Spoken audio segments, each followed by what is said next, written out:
हम बताओगे हमारे बच्चों का एडमिशन नहीं हो रहा स्कूलों में, जाति प्रमाण पत्र नहीं मिला आज तक, हक अधिकार नहीं मिल रहा हमें। मोदी जी से क्या मोदी से तो सारी शिकायत है। मेरा नाम श्रीकांत गुरुजी है और मैं पाल बघेल धनगर समाज से बिलोंग करता हूँ। पूरे देश में प्रदेश में धनगर समाज का मुद्दा बहुत ही मुख्य विषय का मुद्दा बना हुआ है। जितनी भी राजनीतिक पार्टियां हैं सत्ता हासिल करने के लिए पाल बघेल धनगर समाज का इस्तेमाल कर रही है और जब उसके हक की बात आती है तो पल्ला झाड़ लेती है।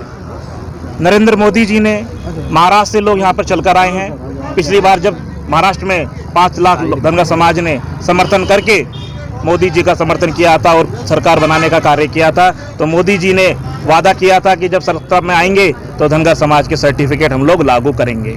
पूरे देश प्रदेश में 7 से 8% राज्य सरकारों के हाथ में ना, तो फिर दिल्ली क्यों आना पड़ा? दिल्ली इसलिए आना पड़ा है क्योंकि धनगर समाज हर स्टेट में अलग अलग मांग कर रहा है। कॉन्स्टिट्यूशन केंद्र के हाथ में है, इसीलिए यहाँ पर दिल्ली पे जंतर मंतर पर आकर हमें अपनी बात को राष्ट्रपति जी के माध्यम से ज्ञापन देकर हमें अपनी बात को रखने का मौका मिलेगा, तो हमारी बात पूरे देश प्रदेश में जाएगी। आपने कहा कि हर स्टेट के अलग अलग तरीके से मांगे कर रहे हैं, तो आपको नहीं लगता कि सारों को एक साथ आके एक समाज? सभी स्टेट से लोग आए हुए हैं, अपनी अपनी मांगे रख रहे हैं, क्योंकि हर एक स्टेट की भौगोलिक स्थिति हर एक जाति की अलग अलग होती है। उसी स्टेट के माध्यम से हम लोग अपनी डिमांड रख रहे हैं और अपनी बात को प्रधानमंत्री जी तक पहुँचाने का कार्य कर रहे हैं।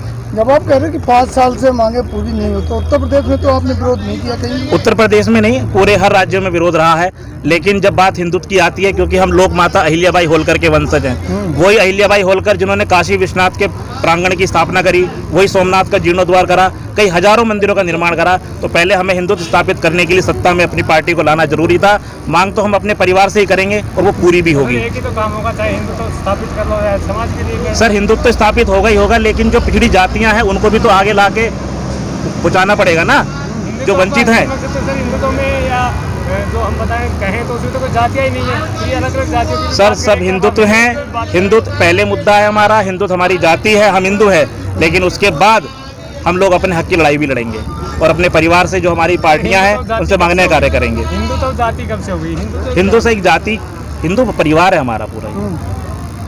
तो फिर परिवार में ऐसा दिक्कत क्यों है? साहब ऐसा होता है कि कुछ चीज़ें चली आ रही हैं, हमें अपनी डिमांड रखनी है, अपने लोगों को लाभ दिलवाना है। जो हमारा मुद्दा हमें लाभ ही नहीं मिल रहा हमारा, जो हम SC सर्टिफिकेट हमारे लोगों का बनेगा नहीं तो हमारे बच्चे पढ़ेंगे कैसे, हमारे बच्चे अगर रोजगार कैसे प्राप्त करेंगे? एक तरफ हिंदुओं को मजबूत करने के लिए आप साथ दे रहे हैं, दूसरी तरफ अलग डिमांड। सर हमें गोल टोपियां नहीं चाहिए और अपना संवैधानिक हक भी चाहिए, हमें उनकी आज़ादी भी चाहिए जो जिन्होंने अपना बलिदान देकर इस देश को आगे जिंदा रखा है। तो लोक माता बैठा जा सकता है ना? नहीं, हम 2 नाव पे नहीं है, हम पहले केंद्र में सरकार हम लोगों ने बनाई है, हमारे अपने मुद्दों पे सरकार आई है और हम उससे निवेदन करेंगे, हम आग्रह करेंगे, संघर्ष करेंगे, लड़ाई करेंगे। लड़ाई हमारी हर प्रांत में दिल्ली तक लड़ाई लड़ेंगे और धनगर मुद्दे का सर्टिफिकेट हम लोग हल करने का कार्य करेंगे।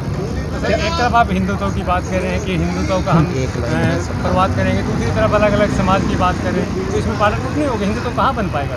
सर हिंदुत्व रहेगा, हिंदुत्व कहीं नहीं जाएगा। हिंदुत्व आपके माध्यम से हमारे माध्यम से स्थिर है, उसे कोई उखाड़ नहीं सकता। हम सब हिंदू हैं, हम भी हिंदू हैं, आप भी हिंदू हैं, लेकिन हम लोगों की अपनी भी समस्याएं हो सकती हैं। उस समस्या को रखना क्यों गलत बात तो है नहीं, और हम दिल्ली जंतर मंतर पर उस समस्या को रख रहे हैं। आप लोगों के माध्यम से पहुंचाने का कार्य होगा ताकि समस्या जल्द से जल्द हर व्यक्ति की पूरी हो सके। चुनाव के समय में अक्सर कहा जाता है हिंदू खतरे में, उसके बाद कोई आवाज़ नहीं उठाता। मैं चुनाव की बात अब नहीं कर रहा, मैं तो बात अपने अखिल की बात कर रहा हूँ। जबकि बात जब करेंगे, आज हम जंतर मंतर पर आए हैं, वो इस अपने हकों की लड़ाई लड़ने के लिए आए हैं। धनगर समाज को उसका सर्टिफिकेट कैसे प्राप्त हो, जल्द से जल्द इसकी मुहिम चलाई जा रही है। हमारी संविधान की लड़ाई है, क्या दिक्कतें आ रही? दिक्कतें कुछ नहीं आ रही हैं, जो हमारी संविधानिक लड़ाइयाँ हैं उसको पूरा किया जा रहा है। संविधान के बैनर के क्या लड़ाई, किसके प्रति लड़ाई? अजी दिक्कत है, हमारे बच्चों के एडमिशन नहीं हो रहे। हम बताओगे दिक्कत क्या दिक्कत है? हमारे अंदर आग है, हम बताओगे हमारे बच्चों का एडमिशन, हम बताओगे हमारे बच्चों का एडमिशन नहीं हो रहा स्कूलों में, जाति प्रमाण पत्र नहीं मिला आज तक, हक अधिकार नहीं मिल रहा हमें। मोदी जी से क्या मोदी से तो सारी शिकायत है। आज लोग को हमारे बच्चे घरों बैठे एडमिशन नहीं होते स्कूलों में, जाति प्रमाण पत्र नहीं हमारे पे। हम यहाँ के मूल निवासी है, मूल जाति है हमारी। हम यहाँ के है जी, जिम्मेदार कौन है इसके लिए? इसके लिए हम जिम्मेदार स्वयं हैं। कैसे? धनगर के प्रमाण पत्र नहीं बन रहे हमारे, ये हमारा संवैधानिक हक है, इसके लिए हम लड़ाई लड़ रहे हैं यहाँ खड़े होकर। हमारे बच्चे आज घरों बैठे ISP से अधिकारी क्यों नहीं बनते हमारे बच्चे, गवर्नमेंट में क्यों नहीं जाते हमारे बच्चे? हमारे बच्चे घरू हैं, स्कूल में एडमिशन नहीं हो रहे, कहीं धनगर है, कहीं ओबीसी में है, कहीं कहीं में है। अरे एक जगह निकाल लो, ऐसे थोड़ा ही करो। मान लिया एक बात बताओ, आप मुझे सरकार चला रहे, कहीं के लिए चला रहे? जो 18 से 20 करोड़ की आजादी है, हमारे गडरिया समाज बिल्कुल बेकार है। क्या फायदा उस चीज का? अरे हमारा जब हमारे बच्चे शिक्षित नहीं हो सकते, हमारे बच्चे पढ़ नहीं सकते, नौकरी में नहीं जा सकते, तो हमें जीने का क्या अधिकार है इस देश में? सन 1950 से आज तक हम अधूरे हैं, हमारे पास जाति प्रमाण पत्र नहीं मिला हमारा। और ये हमारे बाबूजी हैं, इनसे बात करो, ये राष्ट्रीय अध्यक्ष हैं ऑल इंडिया धनगर समाज महासभा के। एक तरफ आप लोग भाजपा के सपोर्टर हैं, दूसरी तरफ आपकी डिमांड है। देखिए, भाजपा, कांग्रेस, कम्युनिस्ट या कोई रीजनल पार्टी, वो राजनीतिक पार्टियां हैं, वो अपनी जगह हैं। हिंदुत्व की बात आपने की, वो अपनी जगह है। यहाँ भारत के संविधान की बात हो रही है। यहाँ जो भारत के संविधान में बाबा अंबेडकर साहब ने, जिनका हमने ये इनको मानते हैं, उन्होंने संविधान बनाया। उस संविधान में व्यवस्था की कि जो हमारे डाउन ट्रोडन कम्युनिटी के लोग थे, दलित, पिछड़े, दबे कुचले, उन लोगों को संविधान में व्यवस्थाएं दी गई हैं। हमारे पिछड़े वर्ग की, अनुसूचित जाति की, अनुसूचित जनजाति की, वनवासी की, वो सुविधाओं के अंतर्गत जो हमारा समाज 18 से 20 करोड़ की आबादी का पूरे भारत में ये धनगर समाज है, जो अलग अलग सैकड़ों नामों से जाना जाता है हर प्रदेश में। और हर प्रदेश में इनकी संवैधानिक दिक्कतें हैं, जिसके लिए हम यहाँ आज आए हैं। ये हमारा सिंबॉलिक धरना है। और अगर हम आज चिट्ठी भेज रहे हैं केंद्र सरकार को, महामहिम को, समाज कल्याण मंत्रालय को, अगर इस पे कोई चर्चा नहीं होती, हमारी प्रपोजल है कि सरकार चिंतन मंथन करे और हमारे पूरे भारत का एक डेलीगेशन 10, 20, 50 आदमी का बैठे, चर्चा करें हर प्रदेश की, उस समस्या को इकट्ठा करके, जैसे भाई ने बोला, हमें एक नाम पे दो, 2 नाम पे दो, लेकिन व्यवस्था दो हमें। जिस तरह निषादों की समस्या थी, उन्होंने अपनी पार्टी बना के सारी समस्याएं हल करवा ली। क्या आप लोग भी ऐसा करेंगे? देखिए, हम पार्टी में इतना विश्वास नहीं करते। हमारी पार्टी बनेगी समाज पार्टी। हमारा आने वाले समय में पूरा 18 से 20 करोड़ समाज का एक संगठित दल बनेगा और वो तय करेगा कि पार्टी क्या करेगी, सरकार के लिए क्या करेगी, सरकार हमारी बात सुनेगी या फिर हमें कुछ सोचना पड़ेगा। मोदी जी का एक नारा है, सबका साथ सबका विकास, क्या कहना चाहेंगे उसके लिए? ये आपको जवाब मिल गया। सबका विकास, हमारा विकास देखिए, हम वनवासी लोग हैं, हम आदिवासी लोग हैं, हम पिछड़े दलित लोग हैं। मेरे इस समाज के अंदर 3 स्टेटस के लोग हैं, 340 आर्टिकल 340 के, 41 के और 42 के। इस संविधान में हमारा कहाँ विकास हो रहा है? हमारा विकास हो गया, देखो आप देखो।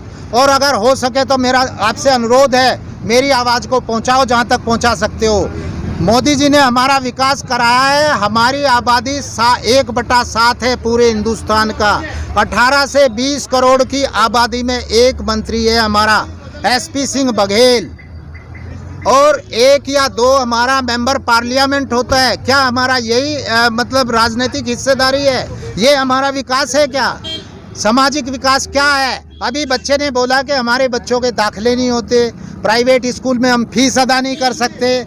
और जो हमारा, हमें सरकार ने दिखाने के लिए हर प्रदेश में एक लिस्ट बना दी, आप अमुक तमुक लिस्ट के अंदर आएंगे, मतलब मेरा SC में आएंगे, OBC में आएंगे, नोमैडिक ट्राइब, घुमंतु, अर्ध घुमंतु में आएंगे कह दिया, लेकिन उसका लाभ नहीं मिल रहा है किसी भी प्रदेश में। तो इसका जिम्मेदार किसे मानते हैं आप? इसका जिम्मेदार सरकार को मानते हैं, सरकार के प्रशासन को मानते हैं। सरकार जिम्मेदार नहीं है, सरकार का जो प्रशासन है।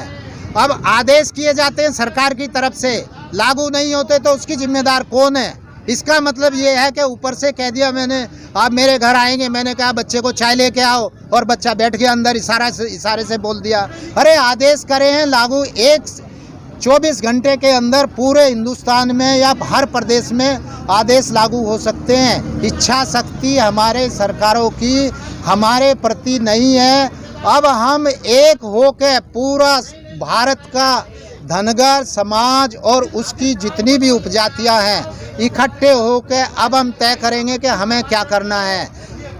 यदि हम आज चिट्ठी दे रहे हैं, इस पे कुछ गौर होती है तो हम सरकार के साथ मिलके चलेंगे। सरकार जो कहेगी, सीधा साधा समाज है, अगर बिना कुर्सी के बैठा दोगे वहाँ बैठा रहता है, उनको कुर्सी नहीं चाहिए। अभी बताया कितनी कुर्सियाँ हैं हमारे पास, पूरे भारत में 2 MP निकल के आते हैं और हमारे हर प्रदेश में बहुत सारी अच्छी आबादी होती है। उत्तर प्रदेश में हमारी 5% प्लस आबादी है और हमें कौन सी पार्टी ने, भारतीय जनता पार्टी ने हमें सिर्फ मात्र 2 टिकट दिए, दूसरी पार्टी ने हमें मात्र 3 या 4 टिकट दिए। ये इच्छा शक्ति हम तय करेंगे अब समाज के संगठन के बल पे। आज हमारी रिक्वेस्ट है सरकार से, सरकार कुछ करती है तो हम सीधा साधा समाज हर तरह से उनके साथ हैं। धन्यवाद।